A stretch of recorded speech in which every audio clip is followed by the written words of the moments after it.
Hello guys, ഇന്നിപ്പോൾ രാവിലത്തെ കുറച്ച് വിശേഷങ്ങളാണ് കേട്ടോ കാണിക്കുന്നത്. മുറ്റത്തേക്കൊന്നും ആരും സൂക്ഷിച്ച് നോക്കണ്ട, നിറച്ച് പുല്ലാണ്. എന്താ ചെയ്യുക, ഡെയിലി മഴയല്ലേ. ഇനി അതൊക്കെ ഒന്ന് പറിച്ച് നേരാക്കണം കേട്ടോ. അതിൻ്റെ മുന്നേ ഇതാ പല്ലൊക്കെ തേച്ചിട്ട് ഒരു ഗ്ലാസ് വെള്ളം, അത് മസ്റ്റാണ്. വെള്ളം കുടിച്ച് കഴിഞ്ഞാൽ അന്നത്തെ ദിവസത്തെ കാര്യങ്ങൾ മൊത്തം ചിന്തിക്കുന്ന ഒരു സമയമാണ് കേട്ടോ. പിന്നെ ഇതാ കിച്ചണിൽ വന്നിട്ട് ആ ജനലൊക്കെ ഒന്ന് തുറന്നെടുത്തു. നമ്മളെ വീഡിയോയിൽ പറയുന്ന ആ ഒരു പോസിറ്റീവ് എനർജി ഇല്ലേ, അത് കിട്ടാനാണ് കേട്ടോ ജനലൊക്കെ തുറക്കുന്നത്. ഇനിയിപ്പോൾ ഇന്ന് ബൂരിയും കിഴങ്ങേറിയാണ് കേട്ടോ ഉണ്ടാക്കുന്നത്. അതിനുള്ള കിഴങ്ങ് സെറ്റാക്കി കുക്കറിൽ വെച്ചിട്ടുണ്ട്. പിന്നെ ഇതാ ബൂരിയും കൂടെ ഒന്ന് പൊരിച്ചെടുക്കുന്നുണ്ട്. ബൂരി പൊരിക്കുമ്പോൾ ഇങ്ങനെ ബും നായി വരുമ്പോൾ കിട്ടുന്ന ഒരു സുഖം, അത് വല്ലാത്തൊരു സുഖം തന്നെയാണ് കേട്ടോ. അത് കഴിഞ്ഞിട്ട് പിന്നെ പോയിട്ട് എൻ്റെ കറിവേപ്പില ചെടിയൊക്കെ ഒന്നങ്ങ് നനച്ചെടുത്ത്. ഞാൻ ഇത്ര കാലമായിട്ട് എൻ്റെ കറിവേപ്പില ചെടി മുരടിച്ചും കൊണ്ട് തന്നെയാണ് കേട്ടോ. കുറേ കാലമായി കറിവേപ്പിലമ്മ മെനക്കിടുന്നു. അതിന് ശേഷം ഇതാ അലക്കിയതൊക്കെ ഒന്ന് വിരിച്ചിട്ട് ഇനിയിപ്പോൾ ഇന്ന് ഉച്ചയ്ക്ക് ലഞ്ചിന് എന്ത് കറി ഉണ്ടാക്കുമെന്ന് ചിന്തിച്ചപ്പോഴാണ് കേട്ടോ അപ്പുറത്തെ വീട്ടിലെ കർമൂസ എൻ്റെ കണ്ണ് പെട്ടത്. അതെങ്ങനെ പറിച്ചെടുക്കുന്നു ആലോചിച്ചിട്ട് ഞാനിതാ ചോറിനുള്ള വെള്ളം കൂടെ വെച്ചിട്ട് ഇതാ ഒരു കുന്തൊക്കെ എടുത്തിട്ട് പോയിട്ടുണ്ട്.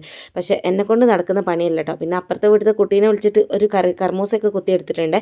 പിന്നെ ഇസുവിൻ്റെ അടുത്ത് ഓൾക്കൊരു കഷ്ണം കൂടി കൊടുത്തേച്ചു. പിന്നെ ഇതാ അകത്ത് കയറ്റണ്ടല്ലോ എന്ന് വിചാരിച്ചിട്ട് കറിവേപ്പിലക്ക് ഒന്നുകൂടെ ഒരു വളമായിക്കോട്ടെ എന്ന് വിചാരിച്ചിട്ട് ഇതാ അതിൻ്റെ തോലൊക്കെ അവിടെ തന്നെ ചെത്തിയിട്ടിട്ടുണ്ട്. കുറച്ച് ചിക്കനും പപ്പടമൊക്കെ പൊരിച്ചെടുക്കണം. അപ്പോൾ വീഡിയോ ഇഷ്ടപ്പെട്ടാൽ ആരും ലൈക്ക് അടിക്കാൻ മറക്കല്ലേ.